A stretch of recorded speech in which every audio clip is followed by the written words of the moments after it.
Hello and welcome to the Tough Girl Podcast, a 3-time award-winning show that aims to motivate and inspire you while increasing the amount of female role models in the media, especially in relation to adventure and physical challenges. I'm your host, Sarah Williams. If you're passionate about adventure, challenge and learning from women who have overcome obstacles and achieved remarkable things, then this is the podcast for you. Every Tuesday at 7 a.m, new episodes go live featuring incredible women who share their stories, insights and tips to help you achieve your dreams and goals. You can support the Tough Girl mission by signing up as a patron. Visit Patreon, patreon.com/Tough Girl Podcast. Keep listening until the very end as I share more information about what's going on with me with Tough Girl Challenges, give shout outs and recommend other Tough Girl Podcast episodes. More information can be found at toughgirlchallenges.com.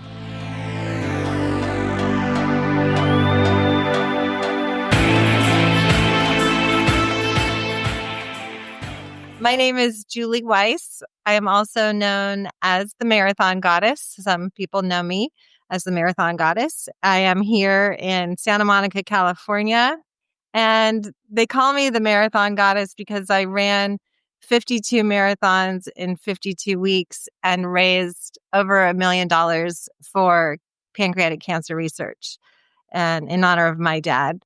And so I did that, 10, 12 years ago, but I'm still going and I've run a lot of marathons since then. I've done a lot more and I'm excited to share some of the wisdom that I've learned from all of that with your listeners. Oh, fantastic. And honestly, we are going to be digging into all of that wisdom that you've learned through running all of these marathons and raising such huge sums for charity. Like, I know how, I'm sure your dad must be so proud of you for what you have achieved. But I'd love to go back to your childhood and, what your early years were like. Were you sporty? Were you outdoorsy? Did you used to run as a child? That is a good question. In fact, I did a little bit. I thought because I was so tall and I had these long legs, I thought I'm going to be a fast runner because I've got these long legs and I'm going to beat all the boys. And so I ran a little bit in, I guess it was elementary school, but that was it. And then I sort of got into performing and acting. I loved that.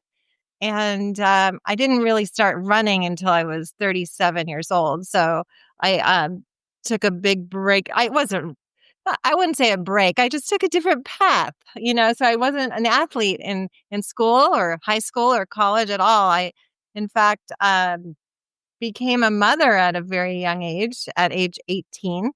And now I'm a grandmother, believe it or not. I have 2 little granddaughters. 37 was when you sort of started getting into running, or had you dipped in and out over the years, or were you just too busy sort of living life that exercise sort of took a back seat?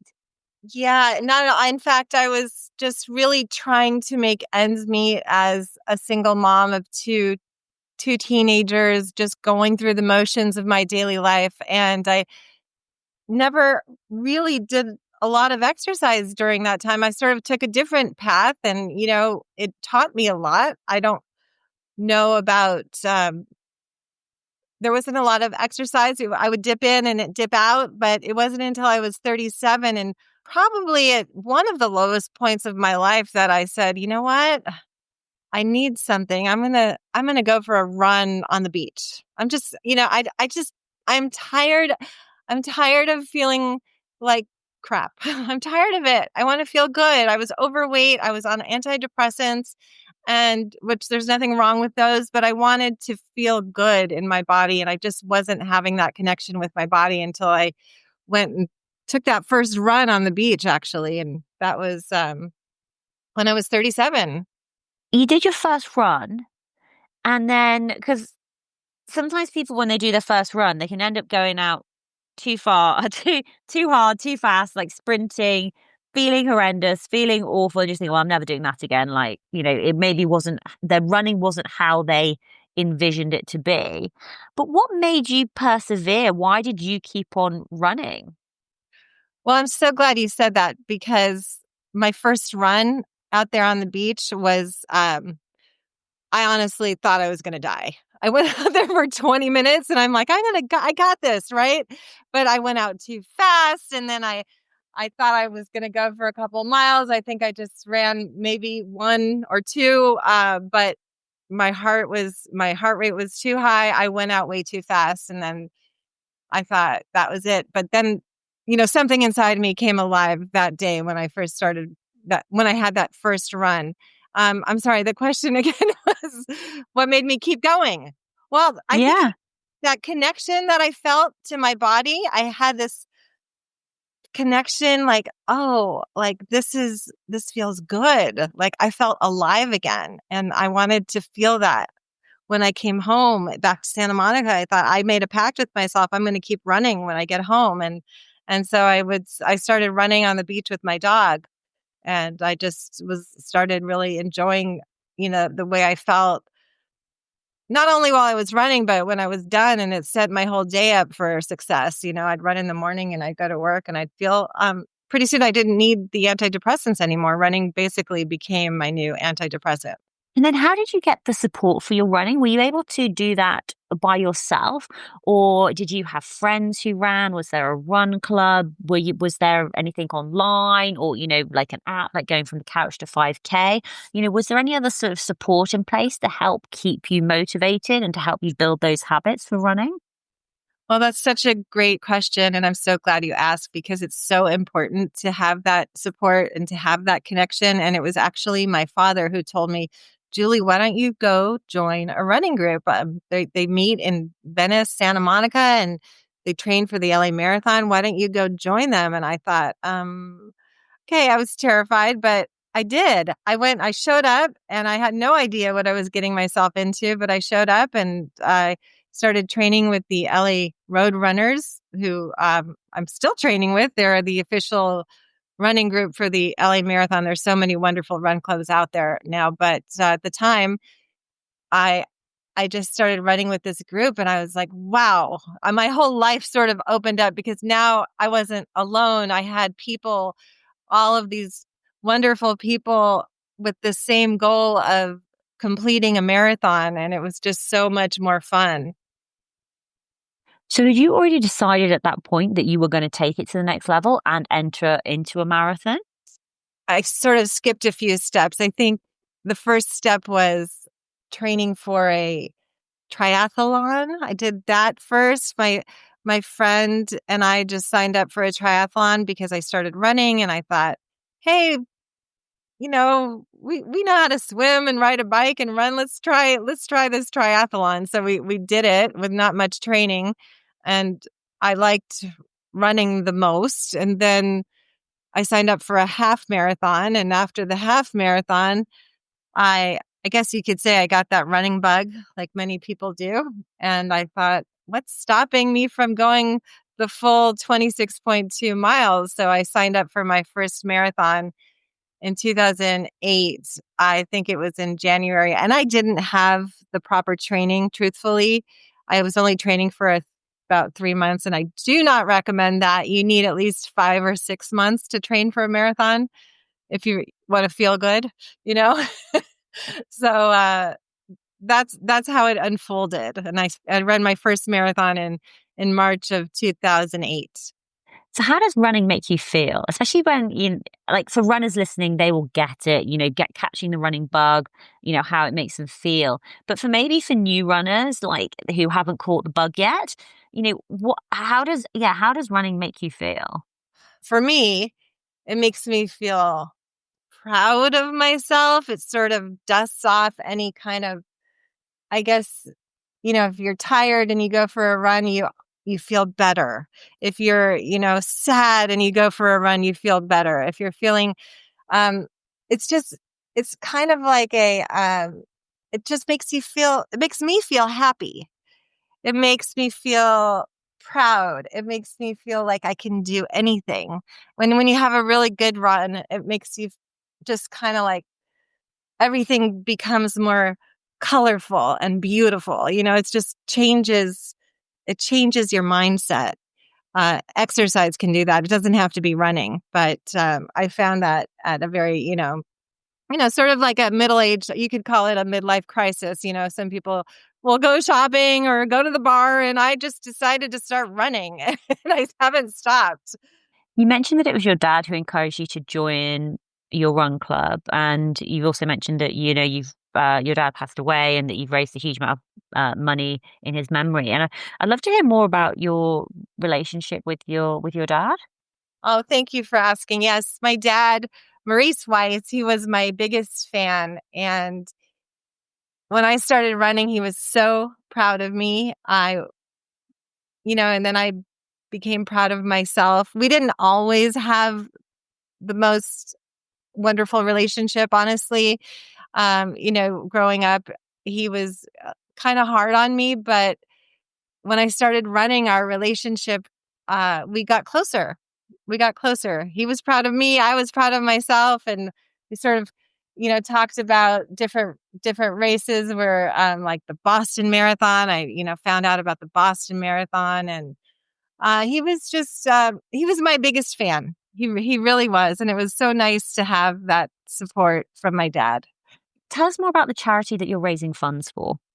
The charity that I'm raising funds for currently is the Hirschberg Foundation for Pancreatic Cancer Research, Project Purple. There are so many wonderful charities out there, honestly. And the $1 million that I raised, I'll have you know that I didn't do it in 1 year like I set out to do it. I thought, I'm going to raise all this money. I'm going to run 52 marathons in 52 weeks in honor of my dad, and it's going to be awesome. And it was, but honestly, it didn't happen overnight. It took me 10 years to raise $1 million. And honestly, I'm grateful for that because I learned so much about, in the journey, and also, the survival rate for pancreatic cancer. When I started running pancreatic cancer, the survival rate was only at 5%. 5% of people live past 5 years. And I thought, oh my gosh, that's so, so sad. We've got to do something. We've got to get to work.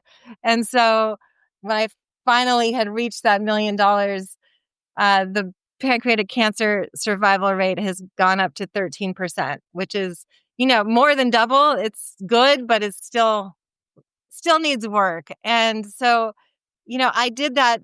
I raised that money by doing so many different challenges, the 52 marathons in 52 weeks.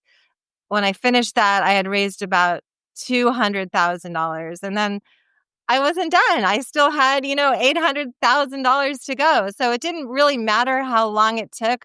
All that mattered is that I kept going, and all the people that I met along the way, and these wonderful charities. I initially started running for the Pancreatic Cancer Action Network. They are all doing phenomenal things on the front lines of finding a cure for this disease. And it's now more important. I mean, it's so important that we fund the research and we get donations, because sadly, the government isn't helping anymore with, the NIH. They cut the funding for that. So I'm still raising money how I can, wherever I can, and doing different things, whether it's a marathon, whether it's, I've got a link at marathongoddess.com that goes directly to the Hirschberg Foundation. And there's wonderful charities all over. Just Google them. I mean, Project Purple has got charities where you can run marathons and join their team. And I think they've got lots of opportunities out there if you want to join the fight. Let's go back a couple of years to, I think you said it was like about 12 years ago when you did the 52 marathons in 52 weeks.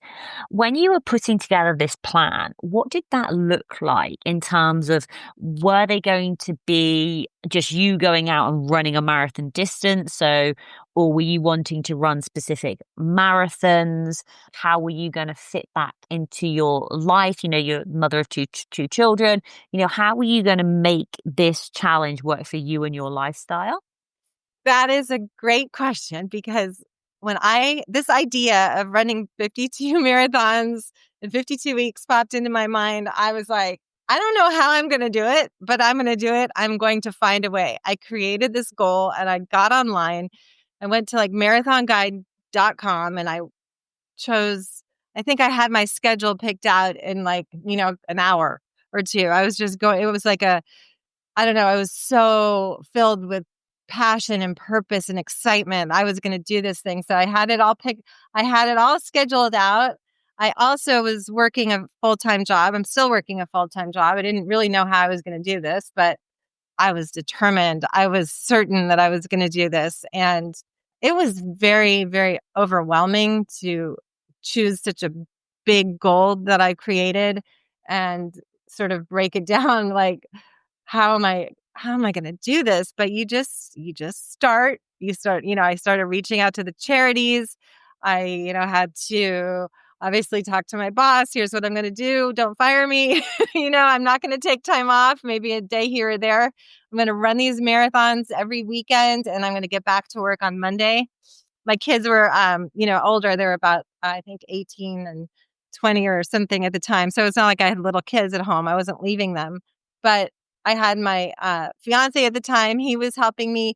And I really had, connected to a lot of wonderful people to help me through this because when you create a goal and something, it doesn't matter the magnitude of it, but it's so much more, you don't have to do it alone. So I reached out to people and then I, took off on my first marathon. I think the Rome Marathon was the first one. And that was very, very exciting.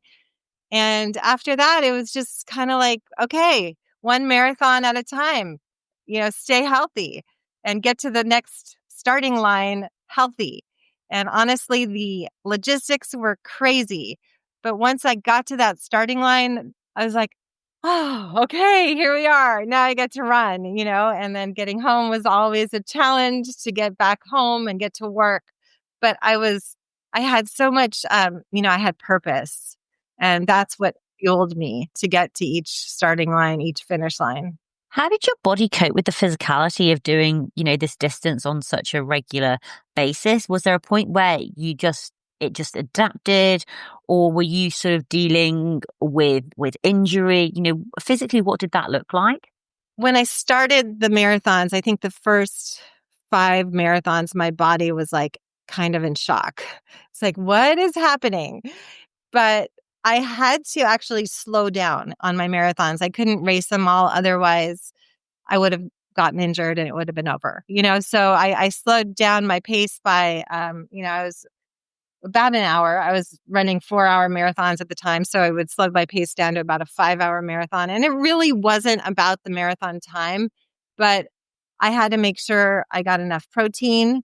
That was huge. Being a vegetarian, I had protein powder with me all the time. I'd put it in my coffee. I was constantly trying to get enough protein and a little stretching here and there wherever I could, on the plane, at the airport, a lot of rest. I wasn't really running during the week. The marathons were the goal, just to make it to each starting line healthy and not get injured. Were you doing anything specific to stop you with that? So was it like weekly massaging, foam rolling? Were you doing like strength and conditioning training or any yoga or anything else to keep you fit sort of this, for this weekly marathon? Yes, I had a physical therapist. I would go every week and get weekly massages. I would do a little strength training every week, nothing big, and foam rolling for sure. And I would take my foam roller or the little PT ball with me wherever I went so I could, massage my feet. And I would wear sometimes compression tights. Those seem to help a lot in the beginning. And somehow it was just a miracle that I didn't get injured during those 52 marathons. What are the standout marathons for whatever reason, either the most difficult marathon or the like easiest because it was all like downhill, or like what are some of those like compelling stories from that running those marathon distance, the stories that really stand out for you? The Leadville Marathon was like I have never ran at altitude before. So talking about, mountainous marathon, that one starts at 10,000 feet and goes up to 13,000 feet. And that was a tough one. I just had to make the cutoff, which I did, but it was beautiful, running up mountains and that view from the top. Once you get up there, it's just, it was so beautiful. But I had to really get back fast because we had a plane to catch. But that was one of my toughest ones. I want to say the Tahoe Triple was another one. It was 3 marathons in 3 days, and those are at elevation as well.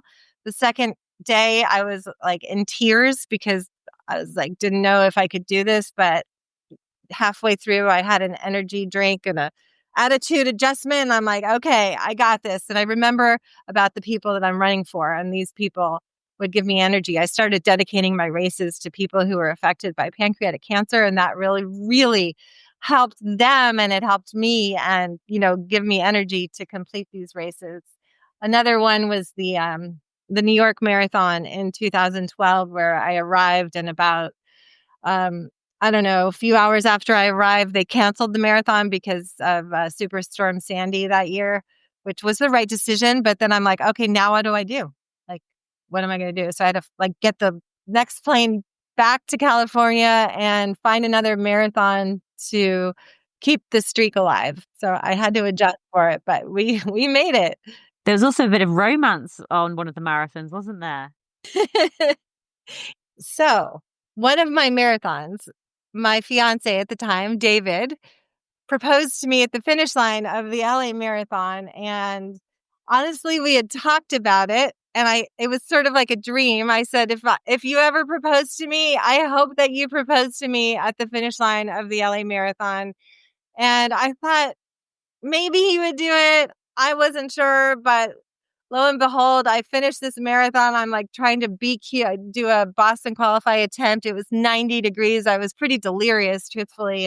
And then there he is, gets down on one knee and proposes to me. And I was almost passed out.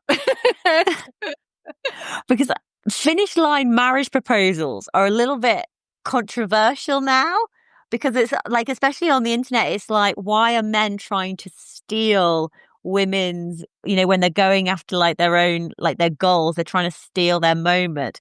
But what I think is interesting in your situation is obviously you run a lot of marathons. So Yeah. and you had actually, so it's not like it's like your first marathon. It's only, it's like the one goal. It's like, no, you're running like multiple marathons. How many marathons have you run now? Well over 100. Yeah, 118. 118. Yeah. Yeah. So I do understand. I mean, do you have thought, have you seen that on on social media with about the marriage proposals? I have actually. And I don't know, my thoughts on that are like, if there's love there and it's mutual and it's a beautiful thing and she's all good with it, then I think it's fine. Honestly, like I told David this is what I wanted, Yeah. so it was like this was on me. I'm like, this is how I want it to go down. If you ever do, let's do it this way. And I mean, I think if I didn't talk to him, like telling him this was my dream, and he did it without me, thinking about it, I would be happy. I think I would be happy because it's all about love. If you love whoever it is that's proposing to you and you love the marathon, I don't think it's stealing any thunder from your marathon. Or, I mean, obviously you should wait till the finish line, wait. I don't know. I think it's fine. I did see something on the internet once about a woman who won the marathon, or she almost didn't win because I don't know, but let her finish her race, celebrate, and then make it even better by proposing. I think it's good. I that's just me. If there's love there, how could it be bad? I think it's great because because marathons are your thing, if you know what I mean. It's like and the fact that you'd had that conversation that this is what would make you really happen for it to happen in that place. I sort of want to know now if the wedding was the two of you running a marathon and then you getting married on the course. No, we didn't get married on the course, but obviously there are a lot of those marathons where you can run through. Well, not a lot, but I think San Diego, they do it, these run through weddings. I think it's super cool to do that if that's your thing, yeah, why not? Is your husband, is he a runner as well? He is. He's actually the coach of the LA Roadrunners. So that's how I met him.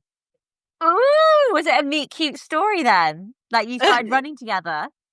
Yeah, I knew about him. He is a very, very knowledgeable coach, and everybody wants to get a schedule from him to help, to be a better runner. David's got all this wisdom and knowledge. If you want to qualify for the Boston Marathon, if you want to run a 5K, whatever your goals are, he's got the tools, and he'll create a schedule for you. that will help you do that. And I was like, I need to meet him. I'd love to get a schedule from him. And he was really too busy for me, truthfully, when I met him. He's so busy. There's like a line to talk to him. I'm like, all right, well, I guess I better show up to track and, where he's coaching track, maybe I can talk to him then. Um, and finally he made me a schedule, and he, I just started kind of flirting with him. And then I was like, I don't know if he's really my type, but he just grew on me. He's the nicest guy that you'll ever meet, probably the most patient person in the world. And I did end up qualifying for the Boston Marathon. I'll tell you about that story, but we ended up getting married after I did the 52 marathons for his dad. It was his dad's 90th birthday, and he wanted us to get married in Ohio. And so that's where we got married. But if you wouldn't mind, I'd like to tell you a little bit about qualifying for the Boston Marathon. It was a very Yeah, tell us about that. So thought David gave you a schedule, did he? He sure did. And I followed that schedule, and I was talking to my dad about qualifying for the Boston Marathon. And my dad was so proud. Honestly, whatever time I ran, he was just so proud. And I followed this schedule. I ran the Long Beach Marathon, and unfortunately, I didn't quite make it. I was off by about 2 minutes, but I got a huge personal best by 20 minutes or something. And sadly, the next day, though, I told my dad, I was like, I almost made it. I did, I'll get him next time. But my dad, the next day, I had found out that he was diagnosed with this pancreatic cancer. And I told him, you are going to make it. Hold on. We're going to find you all the best diets, the best doctors, anything we can do. And he said, Julie, don't worry about me. You just keep training. You've got another race coming up. Just keep going to work. Just don't do anything different on account of me. And I said, okay, but you're going to come with me and you're going to see me qualify for the Boston Marathon. But sadly, just 35 days after my dad's diagnosis, he passed away from pancreatic cancer. And 10 days later, I had a race coming up. And this was my 19th attempt to qualify for the Boston Marathon. And I ran that race on December 5th, 2010, and I qualified for the Boston Marathon. And I knew that I had done it with my dad. We crossed the finish line. I know he was with me. He was the wind in my back, and he was in my heart the whole time, and he still is. And when I crossed that finish line, I knew we had done it together. And so on my 19th attempt, I finally did it. And it was just so sad that, he only lived for 35 days after his diagnosis, but it was after that I knew I needed to do something more to help people. I didn't want any families to have to suffer like my dad did or like we did. And that's when I decided to do those 52 marathons in 52 weeks. Oh, honestly, he would have just been so proud of you, just really committing and just absolutely going for it. And also not giving up, because I think for so many people as well, if it doesn't happen on the first attempt, oh, well, I can never do it, or the second, or the third, or the fourth, or the fifth. And the fact is, you just persevered, you carried on with your training, and, on the 19th attempt that you got it. And, and he would be with you every step of the way, looking down and just being like, that's my daughter, so freaking proud of her. Well, thanks. But it's the mental side, that resilience. And previously said, on one of your marathons, you had to do almost an attitude adjustment. And, when you are going after, whether it's qualifying for Boston or it's just, you're trying to get a PB, whatever it may be, or that mental resilience, that grit, when maybe things aren't going to plan, but you keep persevering, you keep pumping your legs, you keep pumping your arms, you keep pushing yourself to get the time that you want. Talk us more about the mental side. Like, are you thinking? Are you not thinking? Are you using mantras? What's driving you on mentally? It comes down to just how bad do you want it? Like you create a goal that is so important to you and it means so much to you. And when you're ready, you're going to do it. And I actually created something called the 7 C's to defy your limits that I realized was what I did to get me through those 52 marathons in 52 weeks, what I used to qualify for Boston. And, any big goal that I ever set out to achieve, I had to use these C's and I'm going to run them for you. They are create. So creating a goal and then having certainty. I think that's the most important one. You really need to believe. You have to believe that you can do it. 100% believe in yourself, believe in whatever it is, but be certain that you can do it. Be certain that this is good and connect with others. You've got to commit to it, stay consistent, maybe do it for a cause and have courage. But I think when you're doing something that you love, we can talk more about those C's later, but when you're doing something that you love and you're doing it for someone you love, or something, it just gives you the energy that you need to persevere to get to that finish line or to complete that goal. So you just really, anything I've ever done, I've had to believe it and have certainty that I could absolutely do this. Like I knew in my heart that I would one day qualify for the Boston Marathon. I knew in my heart that I could do the 52 marathons. You have to 100% believe it and believe in yourself and then go through these different steps to make sure that you hit your goal and you just don't give up. You've got to have that consistency. You talked initially about how running gave you this purpose, and then you lost your dad, and you went on to run 52 marathons in 52 weeks. You also set the goal of raising $1 million, which took you 10 years to achieve. What happened after you completed your goal? Like, I mean, you've completed something that you've worked so hard and so consistently for. Did you get what next, or had you already got other things that you were working on, other projects to keep you motivated so that you didn't sort of like, oh, I'm done now, if that makes sense? Yeah, no, that's a great question. And I think, like you, when you did your journey, you feel that sense of relief, kind of, the pressure's off. You're like, Yeah. you've completed it. And you sort of like just take a moment to pause and just realize what you've just done.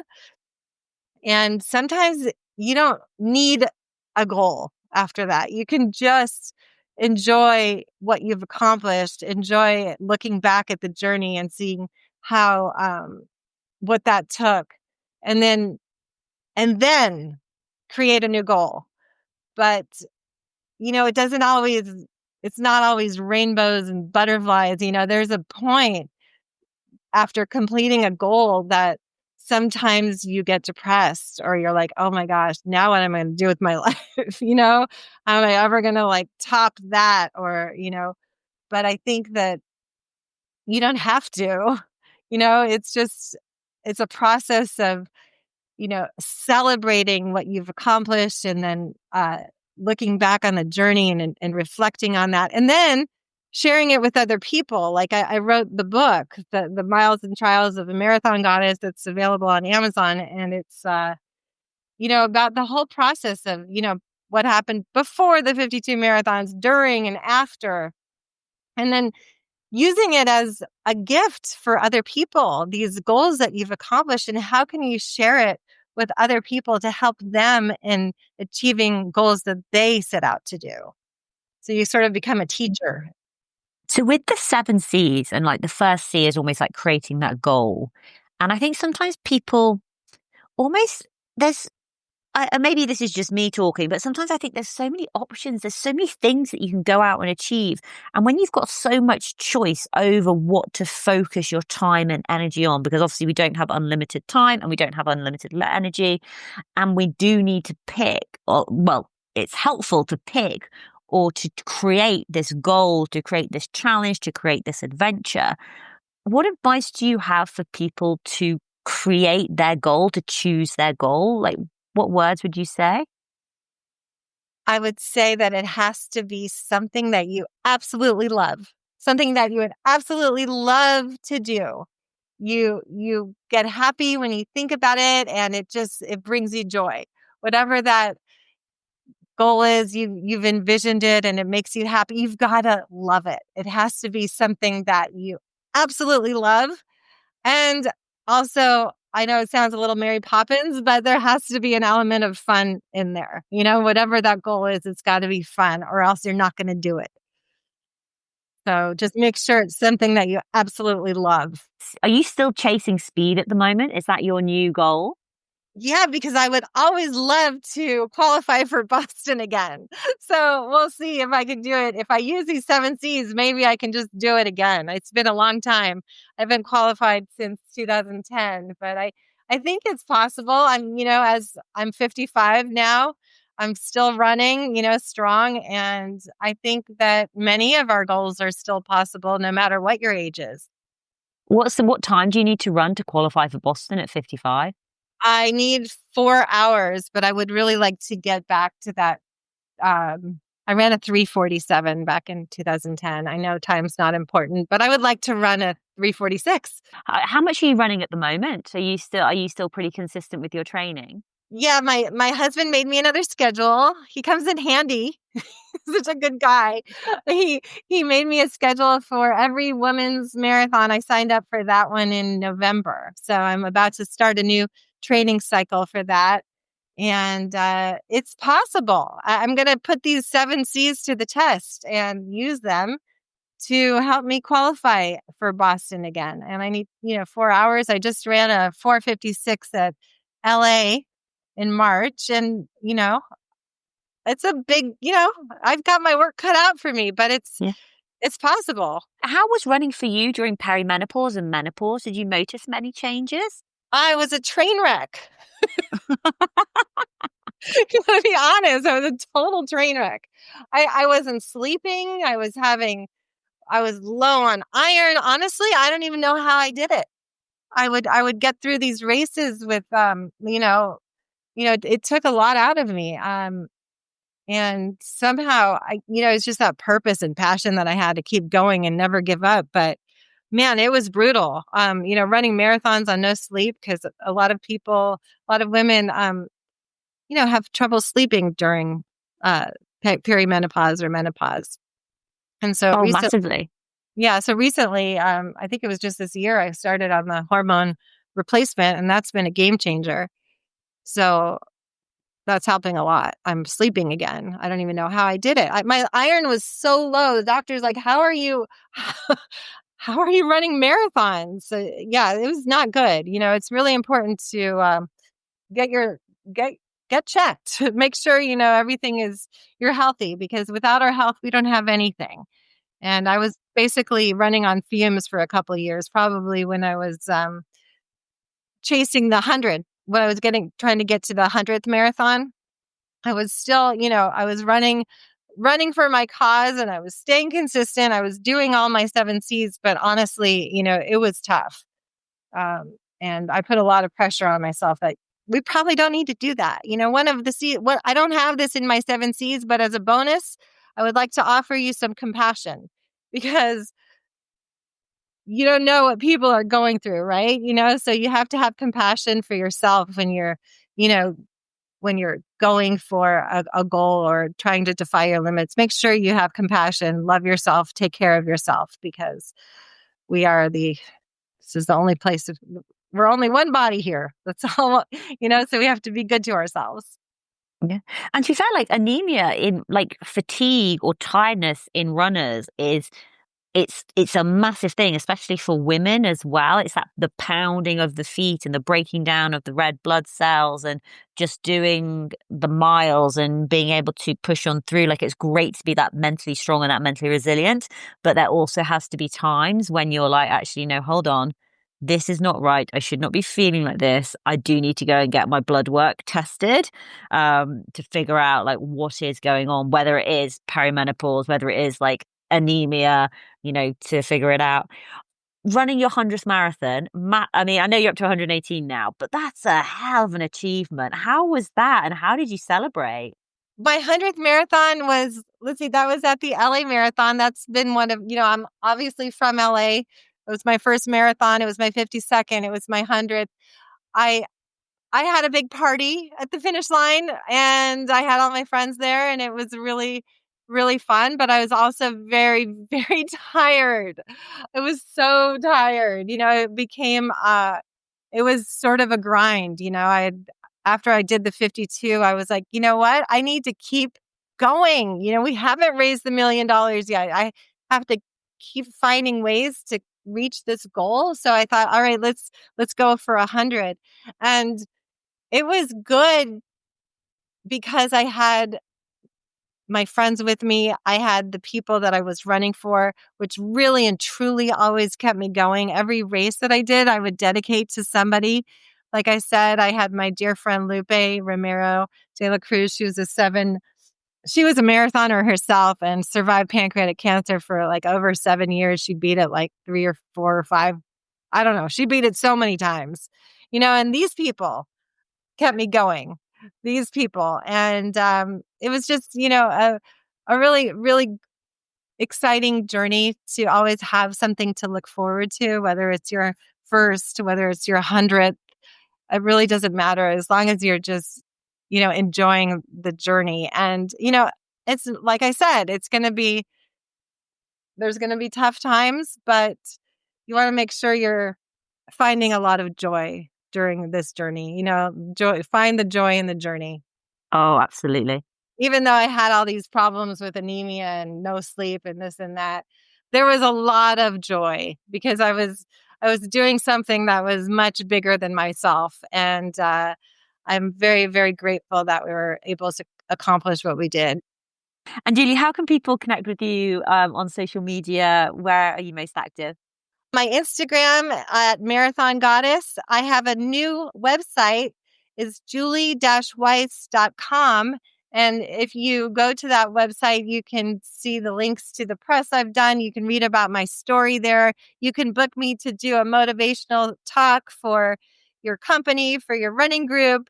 I'd love to get out there and help inspire people. It's and my other website, marathongoddess.com, has most of the races that I've done. But I'm moving more into my motivational speaking because I love to get up there and share the story and what I've learned from running these 118 marathons and how you too can defy your limits. Amazing. And Julie, I'd love for you to have the final words of advice and wisdom for women who also want to, defy their limits, to take on new challenges, to really stretch themselves. Apart from just do it, what would be your final words of advice for the women listening? I think defying limits, it's not just about what you achieve, but truly it's about who you become in the process. And that's what's most important. So remember that. And also, I love this quote by C.S. Lewis is that you're never too old to set a new goal or dream a new dream. I love that. That's an amazing quote and such a strong way to finish. Julie, thank you so much for coming on the Tough Girl podcast to share more of your story, and massive congratulations again on, your 52 marathons, 52 weeks, raising a huge sum of money for pancreatic cancer and all the work that you're doing to motivate other women to get out there and to get running. Thank you so much. It's an honor to be on your podcast, and congratulations to you. You're amazing.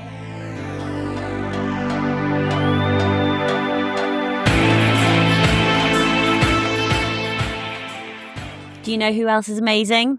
you are, the listeners of the Tough Girl podcast. Thank you so much for listening to the episodes. Thank you so much for telling your friends about it. Now, you might be listening to this while you are out running, which is absolutely awesome. Excuse me, especially as it gets to October. So if you're in the Northern Hemisphere, it is starting to get a little bit colder, a little bit more windy, a little bit more rain. The skies are definitely a lot more grey. And if you're in the Southern Hemisphere, you are now moving into your summer months. So hopefully it's starting to get a little bit brighter, a little bit warmer. But both of you, I imagine, both of you, I'm trying to like your people, but wherever you are located in the world, whether you're in the Northern Hemisphere or the Southern Hemisphere, if you are out running, good job. Well done for getting outdoors. Well done for getting out in the fresh air. Now, if you're listening to this podcast and thinking, I need to do that, yes, you do. And you know who makes that decision? You do. Do you know who gets you out the door? You do. But you have people encouraging you and believing in you. So if you are wanting to get into running, there are so many options available to you, whether it's doing a walk run, whether it's joining a local run club, whether it's doing the Couch to 5K, whether it's joining a park run, whether it's just finding a friend to go running with, think about how you can fit running into your life. If you are thinking about signing up for a marathon, absolutely go for it, do it, make that commitment. I'd also suggest that you go and check out the resources page on the Tough Girl Challenges website. I have one, Runners Up to Marathon, and there are some incredible women sharing their stories. Now, one message I want to make sure that really goes into your head: there is no comparisons on the Tough Girl podcast. You do not compare yourself with other women. You listen to other women, you hear their stories, and you pick and choose what top tips and advice would work for you and your lifestyle, because every woman is different. But please do take a listen to Dr. Kaz Williams. She's a performance psychologist. She's also a certified running coach, and she's also done lots of ultra races as well. But she's striving to help people to discover their mettle. Another fascinating episode as well is with Bethany Taylor Swain. She is a PhD candidate and feminist sociologist of sport, studying the representations and identities of women in ultramarathons with a passion for diversity and inclusion in running. We have spoken to, who else? Maddie Collins. She's a runner and running coach. She's a mother of 4 and nana to 3. She's trying to fight off aging and prove that we can go on doing stuff long after we thought we couldn't. We've spoken to another lady from California, Ingrid Walters. She was actually a competitive swimmer turned marathon runner. She had a PB of 2 hours, 48 minutes. She's also a breast cancer survivor, and she was inducted into the National Black Distance Running Hall of Fame. Rav Billen, she's a passionate runner, running for fun, for mental health, and to keep fit. She's been run streaking outside. So when we spoke to her, she'd been run streaking for the past sort of 5 years, and she shared more about her journey of completing the London Marathon in 2022. We have spoken to, oh my gosh, so many other women. Kelly Smith, on the go, being passionate about the outdoors and showing people there is a place for physical activity outside of elite sport. But yeah, go and check out the incredible women sharing their story on the Tough Girl podcast. There are hundreds of episodes for you to listen to. And one of the great things that you can do when you're running, especially on your long runs, what can be really nice is listening to podcasts, because that is the pace that you should be running at. You need to run quite slow on your long runs. And so actually the talking pace, my talking pace is should be pretty perfect for your long runs. But I hope all your training is going well. I hope you are resting. I hope you are recovering. I hope you are being kind to yourself. I hope you are being compassionate to yourself. Remember the 7 C's that Julie talked about, and I will just remind you of what the 7 C's were that she shared. So obviously, she talked about creating the goal. It's the certainty. It's connecting, connecting with other people. It's committing. It's making that commitment. It's being consistent. It's getting outside even when you don't feel like it. Making sure that you do have a cause. So I suppose that for me, sort of what's the purpose? So for the purpose, with Tough Girl podcast, to increase the amount of female role models in the media, especially in relation to adventure and physical challenges, and to have courage. You have got courage. So to go after your goals. So the 7 C's: create, certainty, connect, commit, consistent, cause, and courage. And one of the not quite part of the 7 C's, but it's still there. We talked about it towards the end, but having compassion, being kind to yourself, it is absolutely very, very powerful. Thank you so much for listening to the podcast. Massive shout out to all the incredible patrons. Thank you so much for your ongoing financial support. It makes a world of difference, and I would not be here without you. If you'd like to support the work that I do, then please visit Patreon, patreon.com/Tough Girl Podcast. And all that's left for me to say is, wherever you are, Whatever you are doing, give it your all, give it 110%, get after it, go for it, believe in yourself because I believe in you. Take care, lots of love, and I'll speak to you soon. Bye.